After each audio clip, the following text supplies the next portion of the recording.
Quero convidar você a abrir a palavra de Deus em Colossenses capítulo 1.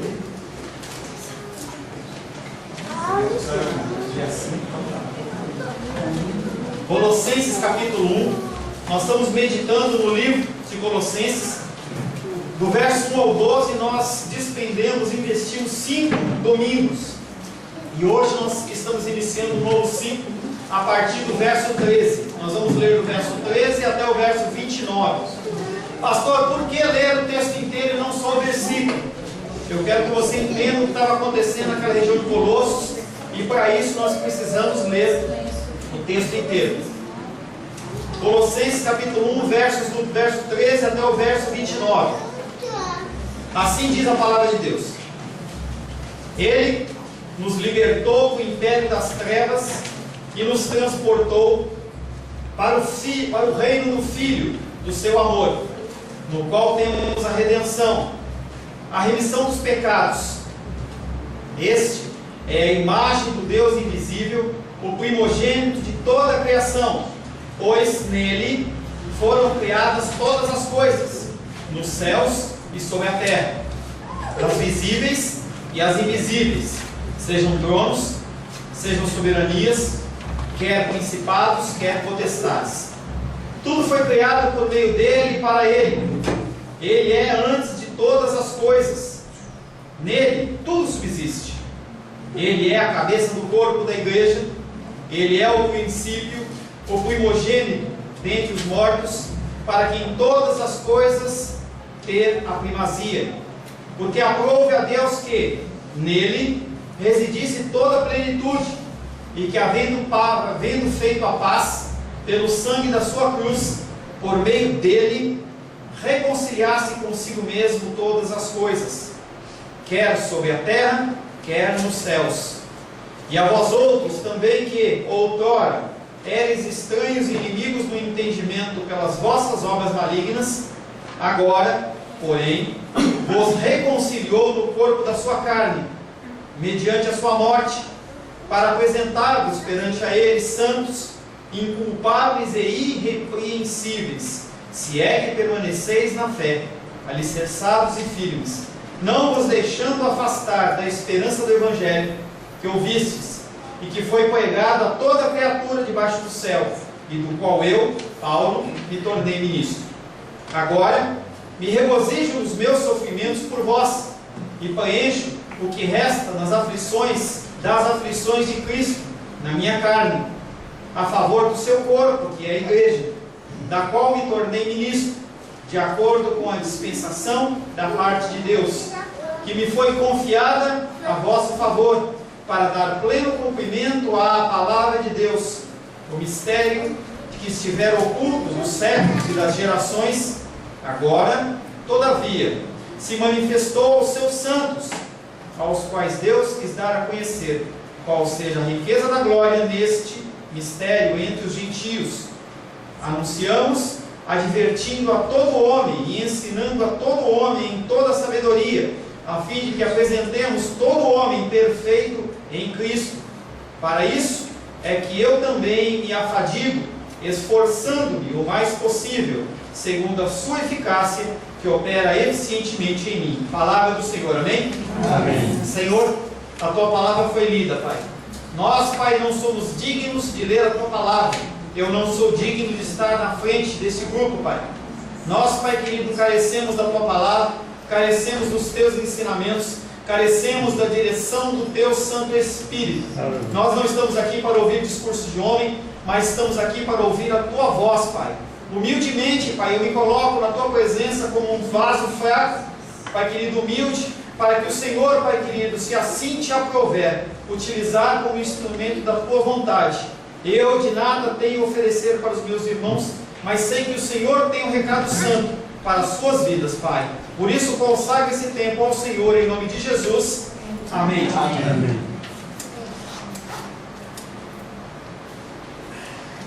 Paulo, ele inicia um novo ciclo de ensinamentos. Semana passada a gente finalizou aquele primeiro ciclo em que o apóstolo Paulo ele exorta os colossenses dizendo que eles estavam muito bem, sim, mas que eles tinham que continuar crescendo.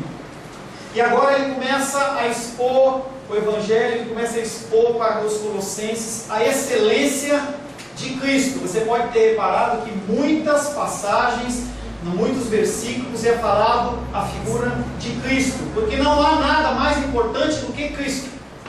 Qualquer coisa que você ouça na igreja que não seja sobre Cristo, você pode jogar fora. Pastor, mas os conceitos psicológicos e as ajudas, nada tem valor se não for em Cristo, para Cristo e através de Cristo. Não há nada que não esteja ligado a Cristo. Tudo subsiste nele e existe para ele.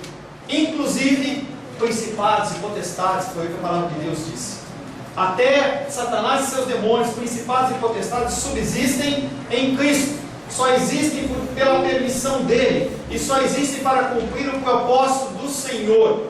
As pessoas elas se assustam. As pessoas elas fazem campanhas de libertação, orações fortes. A gente brinca com essa frase.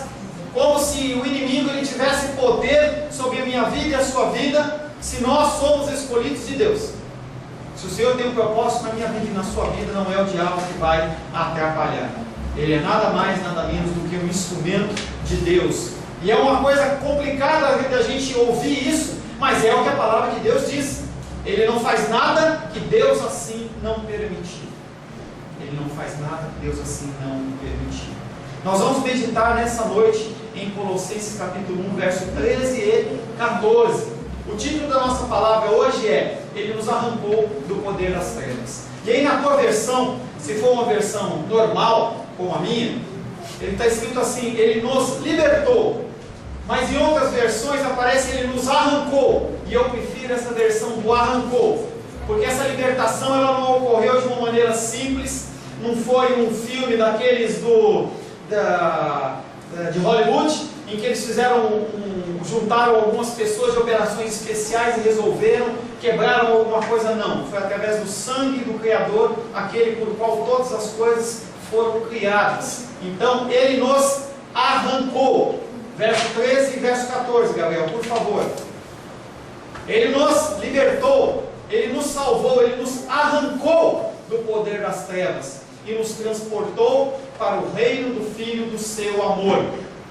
Em Colossenses 1,14, no qual nós temos a redenção, o perdão dos pecados. Se tem alguma coisa que você tem que ter gravado no teu coração, é o versículo 13 e o versículo 14, porque eles resumem a minha redenção e a sua redenção. Antes, você perdido.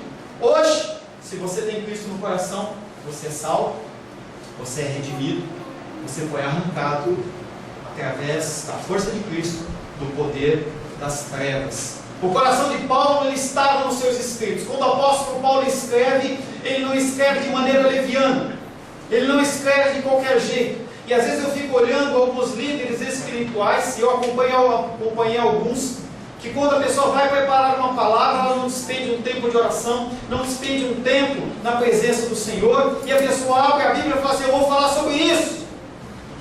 Vou falar sobre isso. E ele fala uma série de coisas que ele viveu durante a semana. Cita-se Jornal Nacional, cita-se a novela das 8, cita-se a Copa que já foi, vai citando coisas para que as pessoas elas sejam envolvidas, mas pouco ou quase nada de Deus está embutido nessa palavra. O apóstolo Paulo ele colocava o coração dele naquilo que ele estava escrevendo, ele vivia o que ele estava escrevendo, sempre estava profundamente consciente do fato de que ele também, o Pai, dispensava favores. O Senhor dispensa favores sobre a minha vida e sobre a sua vida todos os dias, todas as horas, todos os minutos, dia após dia. O Senhor tem agraciado a sua vida com bênçãos celestiais. E o apóstolo Paulo sabia que ele não merecia nada disso, ele era indigno disso. Você é indigno disso. Você não pode fazer nada para merecer isso. Não há nada que você possa fazer que fale assim: não, eu fiz isso e isso me deu direito a conquistar uma bênção. Tem um pregador famoso que ele fala assim: Senhor Deus, se eu tenho um crédito contigo aqui no céu, coloca do lado esquerdo um serafim de fogo do lado direito um serafim de fogo. Que crédito eu e você temos perante o Deus Altíssimo? Nenhum, nada. E mesmo assim o Senhor, Ele nos agradece. Assim não é de surpreender que o apóstolo Paulo, nos primeiros 12 versículos, ele trata os colossenses como vocês. Mas a partir do verso 13, quando ele começa a falar de Cristo, ele começa a falar de nós. Ele nos libertou, Ele nos arrancou, Ele nos transportou. Nós temos a redenção, o perdão dos pecados. Ele sabe que Ele também foi alcançado por essa graça. Ele nos coloca como uma posição superior, Ele nos coloca como uma pessoa especial. Os homens de Deus têm pecado nessa linha. As pessoas acham que porque estão aqui na frente elas são melhores. Eu não sou melhor que vocês. Eu não erro menos que vocês. Eu não peco menos que vocês. Você pode ter certeza que vai ter um juízo maior sobre a minha vida. Mas eu não peco menos do que vocês. Eu sou um ser humano como vocês, suscetível a paixões, a erros, a falhas. E os homens de Deus têm se colocado como super-homens, como pessoas que não erram, como pessoas que não podem ter nenhum tipo de deslize. E os membros gostam, qualquer coisa eu vou para aquele ali que é um ungido do Senhor. Ungido no sentido de separado, eu sou e você também é. Se você tem o Senhor no coração, você é um ungido de Deus. Você é separado de Deus. Você é a casa do Senhor aqui na terra. Você é o instrumento de glorificação do Senhor aqui na terra. Ele nos arrancou, nos transportou e nós temos as redenções dele. Interessante também identificar que ideias principais como trevas, luz, remissão de pecados e herança não é uma coisa nova, é linha mestra da pregação do Evangelho. Atos capítulo 26, verso 18 e verso 23 diz: para lhes abrir os olhos e os converteres das trevas para a luz e da potestade de Satanás para Deus. Nós estávamos nas mãos de Satanás antes de Cristo tocar no meu coração e no seu coração. Independente se você era um bom pai, uma boa mãe, um bom filho, uma boa filha, independente disso, você estava junto com Satanás, a fim de que recebam eles remissão dos pecados e herança entre os que são santificados pela fé em mim.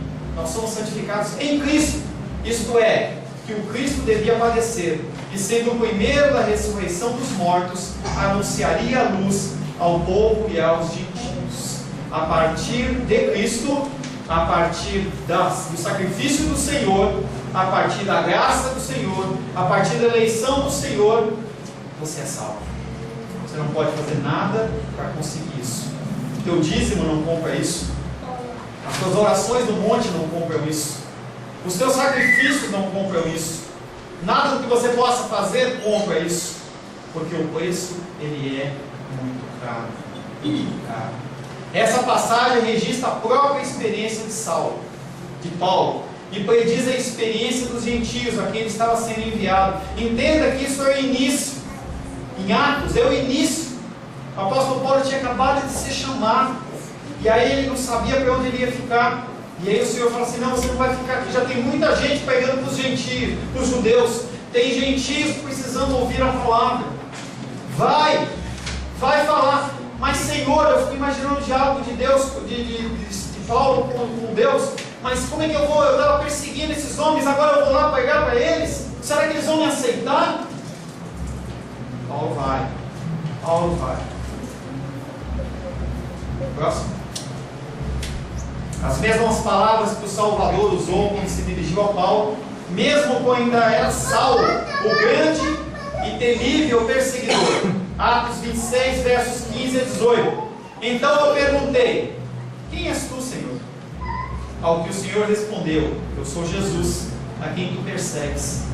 Mas levanta-te e firma-te sobre os seus pés.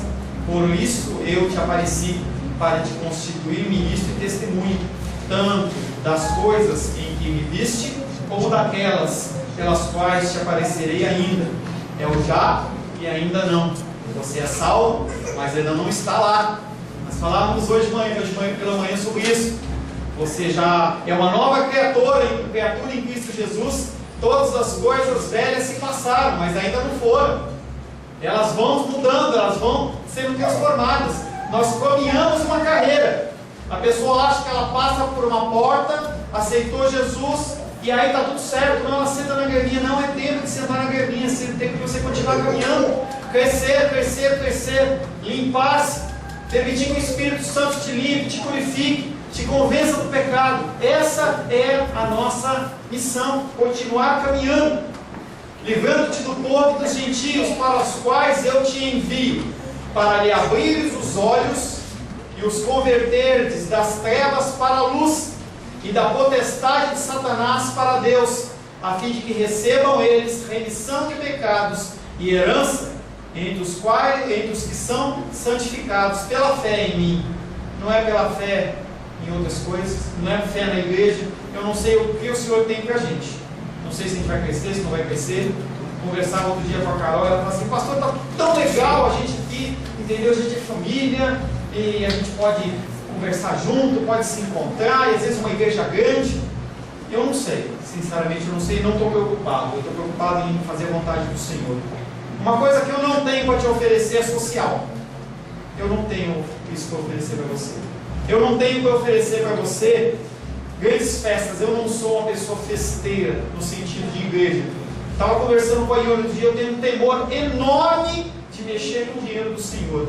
E ela brincava um tempo atrás falando assim: pastor, vamos mandar você para Israel. Eu falei assim: querida, quando eu tiver coragem de pegar 8, 10 mil reais da igreja para ir para Israel passear, para tirar foto, olha, você pode ir para outro lugar para pregar, porque eu estou ficando louco. Eu não consigo imaginar, eu não consigo passar na minha cabeça. Se eu tenho uma condição financeira, não tem nenhum problema com isso. Não há radicalismo. Você tem um dinheiro e você tem que viver bem aqui. Não tem esse problema. Mas as coisas do Senhor são as coisas do Senhor. E por meio do ato da genuína conversão, porque há falsa conversão, querido. Há falsa conversão. Há pessoas que estão na igreja, convivem na igreja, vêm nos cultos, dão dízimo, dão oferta, vem em cultos de oração. E é difícil vir em culto de oração, hein? Quando tem culto de oração, a gente sabe que o pessoal some. Mas o cara vem em culto de oração e mesmo assim não está salvo. Não houve uma conversão genuína, não há transformação. E mesmo não há conversão, não há transformação. Você para de rir, Luiz. Quando a pessoa ela ouve eu falar isso e ela se constrange, ela ri. Entendeu? É por isso que as pessoas riem. E por meio do ato genuíno, da genuína conversão, aceitamos a Cristo Jesus como Senhor. Eu não gosto muito desse termo, aceitar Jesus, porque Jesus não é um produto da quitanda, em que você na hora da xepa, você vai lá e compra, ou quando você quer, entendeu? É Ele que nos escolhe, é Ele que te escolhe, é Ele que toca no teu coração, porque senão você continuaria andando nas trevas, continuaria cambaleante, e algo muda. O que te faz vir num domingo à noite para a igreja? Seu amor por mim? Tudo bem, eu sou legal mesmo, não tem problema. Mas não é essa a motivação. A motivação tem que ser Cristo. Alguma coisa tem que atrair você para a igreja, para a casa do Senhor. Algo tem que atrair, não é só o lanchinho, não é só a comunhão entre os irmãos, mas é Cristo. Atos 18:8. Mas Cristo, o principal da sinagoga, mas Crispo, o principal da sinagoga, creu no Senhor com toda a sua casa. Também muitos dos coríntios, ouvindo, criam e eram batizados. Aquele que crê e for batizado será salvo. Nós estamos falando de compromisso, estamos falando em atitude, estamos falando em transformação, em você se posicionar perante as pessoas e dizer: eu sou cristão sim. Eu ouço música cristã sim, apesar de estar tão complicado você ouvir música cristã nos dias de hoje, que às vezes, estava conversando com a Rosângela, às vezes é melhor você ouvir uma música secular, que você consegue entender a letra e você vê que não tem nada ali de mal, do que você ouvir uma música que te induz ao erro, dizendo que Deus ele está desesperado pela minha presença, que Deus está chorando porque eu não estou na casa dele. Essas coisas não estão na palavra de Deus, mas as pessoas estão cantando que Deus ele trabalha no turno da noite para que eu seja feliz, e eu gosto de cantar a musiquinha do Pão de Açúcar para ser feliz. Essa música muito crente está cantando, não no sentido de acompanhar o jingle do Pão de Açúcar, e sim porque ele acha que Deus existe como finalidade principal te fazer feliz. Deus, como o gênio da lâmpada, aquele gêniozinho azul, ele tem que estar sempre pronto. Eu estou com dor, eu estou precisando de dinheiro, eu estou precisando de emocional, eu quero casar, eu quero um trabalho, eu quero um concurso. Aí você vai lá no gênio e ele tem que te atender. Não quero mais, não atendeu, eu pego e viro ele de cabeça para baixo, que nem o Santo Antônio, viro de cabeça para baixo como se estivesse punido. Esse Deus não é o meu Deus. Se esse Deus é o seu Deus, você está perdido, porque o Deus verdadeiro, ele é soberano, ele criou todas as coisas, é um Deus que nos submete a ele, nós nos rendemos à presença dele, nós temos que nos curvar a ele, não é ele para a gente tem que estar entendendo que ele, como onisciente, onipresente, ele está na nossa presença, e nós, pela graça e misericórdia dele, nós não somos fulminados. Se você está vestidinho, bonitinho, tomou banho, comeu, é porque ele te abençoou. Porque se você tivesse nascido lá na Etiópia, você estava comendo bolos de barro. Era isso que tinha acontecido. Bênção do Senhor sobre a sua vida.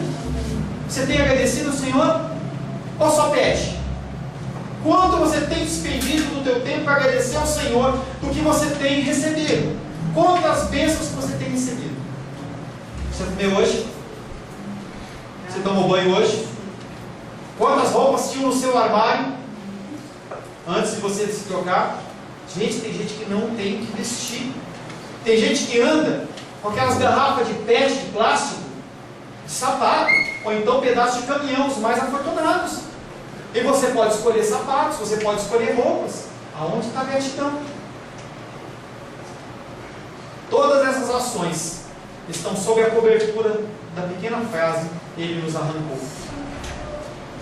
Isso do domínio das trevas. Esfera onde Satanás exerce a sua jurisdição usurpada. Ele acha que ele manda. Tem um curralzinho, um coxinho lá, que ele está ali por enquanto comandando. E aí ele comanda. Ele acha que comanda.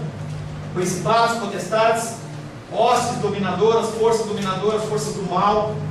E também controla vidas humanas, atividades humanas. Pessoas que se dobram a ele, se dobram a homens que têm ensinamentos de homens, pessoas que nunca foram chamadas para serem líderes espirituais, pessoas que nunca foram chamadas, e elas se auto-ungem, elas se auto-intitulam pastores, e estão ensinando heresias, e as pessoas estão sendo enroladas, e elas gostam. O pior de tudo é que elas gostam. É só você ligar a televisão, você começa a ouvir as coisas que eles falam. Outro dia eu estava ouvindo uma postagem lá, um testemunho falei hoje de manhã, testemunho do Thales, em que ele falou assim, que haverá um dia na igreja, que haverá tanta unção, que não vai precisar nem pregar a palavra, só se for no inferno, porque isso não existe. Como é que não vai ser, a palavra vai ser pregada? A palavra é o próprio Cristo, e ele vem e fala uma coisa, e as pessoas pulam, dançam, e acham lindo e maravilhoso. Realmente é unção. O melhor é a unção. Para que palavra? Para que você vai ficar ouvindo uma pessoa ficar falando meia hora, uma hora e 20, né, galera? Às vezes eu extrapo. Hoje eu não vou extrapolar. 1h20. E aí a pessoa olha e fala assim: eu vou ficar ouvindo esse cara falar 1h20. É melhor eu ficar dançando e pulando na presença do Senhor. Não tenho nada contra isso. É gostoso você dançar na presença do Senhor, em alegria. Você está em alegria, você está na sua casa, ou está numa reunião em que as pessoas estão dançando, louvando e pulando, entendeu? Você está glorificando o nome do Senhor também através da dança. Mas há momento para todas as coisas. O centro do culto não é o louvor. O centro do culto não é nada a não ser a palavra de Deus. É o Cristo. É aquele que nos arrancou. É aquele que nos resgatou. Ele é aquele que nos libertou. Fora isso, é tudo acessório. A minha presença é acessória. Se eu somente tivesse lido o texto, a gente fechasse e fosse embora, o Espírito Santo iria trabalhar no teu coração. Não precisa de homem intermediando. Cristo rasgou o véu. E ele rasgou de cima para baixo, para não dizer que era homem que tinha rasgado. Rasgou de cima para baixo. Quem rasgou foi o próprio Deus. Você não precisa de intermediário. Você não precisa de pastor para chegar a Deus. Você não precisa de apóstolo, bispo, evangelista, mestre, profeta e qualquer outro título que alguém queira dar. Você precisa de Deus.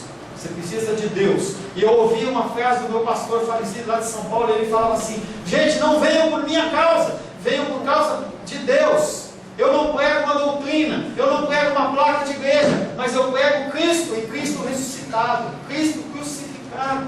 É isso que nós temos que nos ater, mais nada que isso. E o diabo, ele acha que ele domina. Mateus 4:8 diz: levou ainda o diabo a um monte muito alto, mostrou-lhe todos os reinos do mundo e a glória deles. Olha que cara de pau do diabo, levar o fundador, o criador, aquele em que todas as coisas subsistem. Ele mostra para o Senhor os reinos da terra e fala assim: olha, se você se dobrar a mim, tudo isso é seu. Já é. Como é que ele está falando isso? E ele engana você também. Fala assim: olha, se você fizer tal coisa, você vai ganhar isso. Se você fizer a campanha das 7 semanas, você vai ganhar isso. Se você depositar R$1.000 na conta da igreja, você vai ganhar isso. E aí eu lembro do irmão Cláudio falando que Deus é o Deus do ouro e da prata, e Ele abre as portas dos céus. Ele faz isso. Você acha que Ele está preocupado com o teu dinheiro? Sinceramente, você acha que Ele precisa de mim, precisa de você? Não precisa. O que nós temos é um grande privilégio do Senhor de poder louvá-lo, adorá-lo e bendizê-lo através da ministração da palavra, através das orações, através das nossas ofertas, através dos nossos auxílios na casa do Senhor. É um privilégio. Aleluia. Nós éramos impotentes, nós éramos sem esperança, eu e você, ninguém daqui escapa, todos impotentes, todos sem esperança. Devido aos nossos pecados, nós estávamos presos na prisão de Satanás. Presos na prisão de Satanás. Até que veio o conquistador, nosso Jesus, que veio para nos resgatar. Foi Deus em Cristo que nos resgatou e nos transportou para o reino do Filho do seu amor. Colossenses 1:13. Novamente. Tá? Ele nos arrancou do poder das trevas e nos transportou para o reino do Filho do seu amor. Nós devemos nos firmar nessa verdade. Nós devemos nos firmar nessa liberdade. Nosso livramento não é algo parcial. Você entende que o seu livramento não é parcial? Você não é chamado para meia luz. Você é chamado para a luz completa. A sua salvação, ela é completa. O livramento seu, ele é completo. A sua libertação, ela é completa. Mas nós devemos trabalhar dia após dia, após dia, após dia, para chegar à nossa santidade. O Espírito, ele nos convence do pecado. Nós ouvimos a palavra, convencidos pelo pecado, e a gente vai mudando, vai sendo transformado. Talvez você não seja, você não consiga se ver, entendeu? Mas a gente consegue ver o crescimento espiritual. O Senhor consegue ver esse crescimento espiritual. 1 Pedro 2,9 diz: vós, porém, sois raça eleita. Quem diz é o Senhor. Vós, porém, sois raça eleita, sacerdócio real, nação santa, povo de propriedade exclusiva de Deus, a fim de proclamardes a sua felicidade, a fim de proclamar o desejo do seu coração. Ele faz tudo isso para você ser feliz. Você cantar a musiquinha do Pão de Açúcar, é isso? Não é isso. Ele faz isso a fim de proclamar as virtudes daquele, de Cristo, que nos chamou das trevas para a maravilhosa luz. Esse é o nosso propósito. As pessoas têm que olhar para mim e para você e falar assim: aí vai um homem de Deus, aí vai uma mulher de Deus, uma pessoa que não deve, uma pessoa que fala em uma só palavra, uma pessoa que é confiável, uma pessoa que a gente olha para ele e fala assim: nesse eu posso confiar, esse aí realmente parece Cristo. Na hora que alguma coisa lhe é oferecido, um prato de lentilhas te é oferecido, você fala: não, em vez de ter essa bênção momentânea, eu quero servir ao meu Senhor. É isso para a qual nós fomos chamados. Aqui está o que pode verdadeiramente ser chamado escatologia realizada. Escatologia é a doutrina dos fins dos tempos. Quando você começa realmente a transparecer Cristo onde você estiver. Não é só na igreja. Você sabia que você não tem que ser cristão só na igreja? Algumas pessoas acham que tem que ser cristão apenas na igreja. E aí tem uma historinha que é conhecida de todo mundo, mas eu vou contar de novo. O filhinho chega para o pastor e fala assim: pastor, sabe aquela salinha que tem ali? O que tem, meu filho? A gente pode morar aí? O que é isso, meu filho? Você mora numa casa tão bonita? Não, sabe o que é, pastor? Aqui na igreja, meu papai, ele é tão legal. Ele levanta as mãos aos céus, ele adora, ele ora, ele abraça os irmãos, ele trata a mamãe direito, ele me trata bem, ele me abraça, ele me beija. Na hora da ceia, ele troca o cálice comigo. Mas quando ele chega em casa, pastor, ele briga, ele xinga. Quando ele sai com o carro, ele fecha as pessoas, ele xinga, ele faz dedo. Eu não quero aquele papai, eu quero esse papai. As pessoas elas acham que o cristão, ele é um cristão de um dia só. É um cristão de todos os dias. Eu não estou dizendo que você tem que estar na igreja todos os dias. Isso é uma mentira. A palavra de Deus diz que nós temos que adorar o Senhor um dia na semana. É o dia do Senhor. Você pode ir segunda, terça, quarta, quinta, pode o que você quiser. Não estou fazendo nada, vou ficar em casa, vou ver a novela, sei lá que novela está passando às 8, nem fala para você não se acusar. Tá? Então, não sei o que você está fazendo, não estou fazendo nada em casa, não tem nada, não está passando o jogo do Flamengo, eu não gosto do Flamengo, eu gosto do outro, eu vou para a igreja. Tem.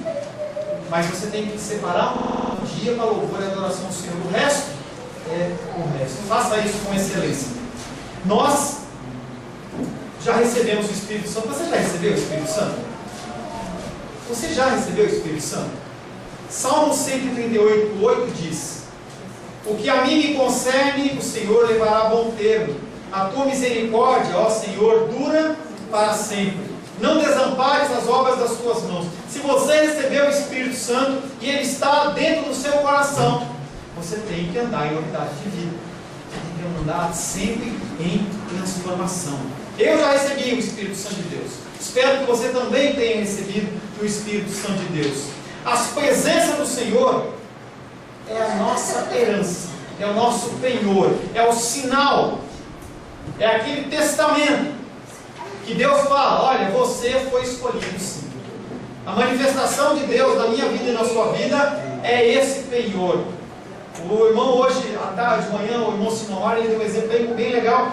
É aquele compromisso, é aquela certeza que em algum momento você vai receber aquilo. Você só tem que continuar caminhando, você tem que fazer a sua parte, você vai andando, que uma hora as bênçãos celestiais elas vão se concretizar por completo na sua vida. A garantia de um glorioso porvir ainda maior. Isso segue também o fato de que Cristo, que nos concedeu o mérito desta glória, é o Filho, não é do ódio, não é da justiça, não é do juízo, apesar de ele ser o reto juiz, mas ele é o Filho do amor do Pai. Ele é ao mesmo tempo o objeto do amor e também a manifestação pessoal de Deus aqui na terra. Todas as partes da nossa salvação estão contidas em Cristo. Todas as partes estão contidas em Cristo. E somente Ele deve resplandecer e ser visto acima de todas as criaturas. Não é eu, não é você, não é uma denominação, não é o teu modo de vida, mas é Cristo que tem que aparecer. Em primeiro lugar, ele diz que temos a redenção, e a explica imediatamente como sendo a remissão dos pecados. Não tem como separar essas coisas. Se você foi tocado pelo Senhor, se o Senhor ele habita realmente no seu coração, os seus pecados eles foram perdoados. Dos seus pecados o Senhor não lembra mais. Mas aquele pecado foi muito duro, eu fiz uma coisa muito errada. Dos seus pecados o Senhor não lembra mais. Mas se aqui dos seus pecados o Senhor não lembra mais, mas é muito sério. Isso é manifestação do amor de Deus.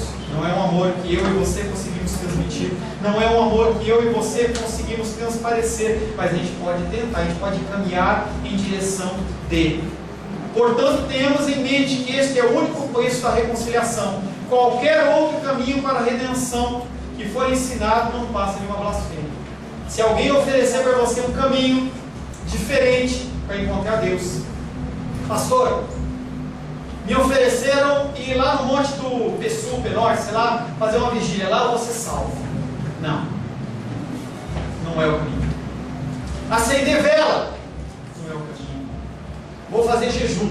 Ficar 10 dias sem comer. Não é o caminho. O único caminho é Cristo. O único caminho é Cristo. Nós fomos transplantados para o reino do Filho do amor de Deus, em quem nós temos a redenção. Isto é, a nossa libertação como resultado do pagamento de um resgate. Isso é muito lindo. Tudo que você fez, tudo que você pensou, tudo que você fez de errado, que você deixou de fazer, todas as suas omissões, elas foram levadas na cruz do Calvário. O Senhor, Ele levou tudo. Você tinha que pagar. O teu preço do teu pecado é a morte. E não é morte física. A morte física é muito simples. Morte eterna. E mesmo assim o Senhor, na cruz do Calvário, Ele lembrou do nome de cada um de vocês. Lembrou do meu nome primeiramente. E depois do nome de vocês também. Todos nós fomos lembrados. O Senhor olhou e falou assim: não, vale a pena. Vale a pena. Por quê? Vale a pena. Eu vou morrer por A, por B, por C, por D. Eu vou morrer por aqueles. Vale a pena. Você foi liberto da escravidão do pecado e livramento para a verdadeira liberdade, apenas através do resgate feito por Cristo. Nossa fé nele, nós obtivemos do Pai, o perdão ou a remissão dos pecados. Diante desse quadro, você pecador, merecendo a morte, merecendo a perdição eterna, um Senhor limpo, com as vestes alvas como a neve, Ele enfia a mão no lodo, que é onde nós estávamos, nos arranca, porque o sentido é que nós estávamos envoltos naquela sujeira. Ele nos arranca daquilo ali, Ele suja a sua mão limpinha para nos colocar no reino de luz. Diante desse quadro, como que o Pai não nos daria todas as coisas? Abra a palavra de Deus em Romanos 8:32 para finalizarmos. Romanos 8, verso 32. Primeira vez você vai ler comigo, e a segunda você vai fechar os seus olhos e eu vou ler para você meditar em cada passagem, cada pedacinho desse texto. Romanos 8:32. Você lê em silêncio, entendeu? Vai lendo na tua Bíblia, na tua versão, e eu vou ler em voz alta. Aquele que não poupou o seu próprio filho, antes por todos nós o entregou, não nos dará, porventura não nos dará graciosamente com ele todas as coisas? Feche seus olhos. Romanos 8:32.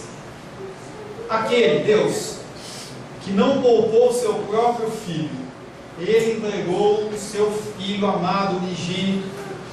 Ele entregou o seu próprio filho. Ele que entregou o seu próprio filho, que não poupou a Ele, antes por nós o entregou, por mim e por você Ele entregou, pelo meu pecado e por você Ele entregou, independente da tua sujeira, da minha sujeira, Ele entregou, independente de qualquer coisa, Ele entregou, e não foi forçado, Ele se deu, Ele entregou a sua vida. Ninguém toma a vida do Salvador. Porventura, não nos dará graciosamente com Ele todas as coisas? Por que você reclama? Por que você murmura? Por que você duvida da ação do Senhor na sua vida? Ele entregou o próprio Filho em favor de mim e em favor de você. Será que Ele não entregará com amor, com graça, todas as outras coisas nele? Senhor, em nome de Jesus, nós, Pai, ouvimos a Tua palavra que é verdadeira. Peço, Pai querido, perdão, Senhor, por qualquer imperfeição, por qualquer falha, Senhor, porque toda a glória é do Senhor e toda a falha é minha, Senhor. Mas eu peço que o Teu Espírito Santo possa gerar no coração dos meus irmãos e das minhas irmãs, Pai, transformação, mudança, conversão, frutos. Pai querido, nós dependemos do Senhor e queremos Te servir, mas nós passamos por uma guerra da nossa carne e nosso espírito dia após dia. Nós militamos, Pai. Às vezes nós nos entregamos às concupiscências da nossa própria carne e nós carecemos pela voz do Teu Espírito, Pai, nos constrangendo, nos convertendo, mudando o nosso coração, Pai. Sem o Senhor nada podemos fazer, Pai.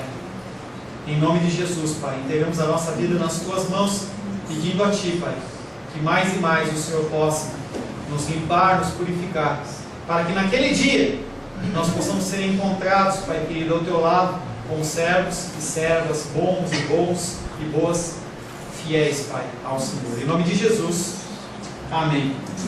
Amém, querido.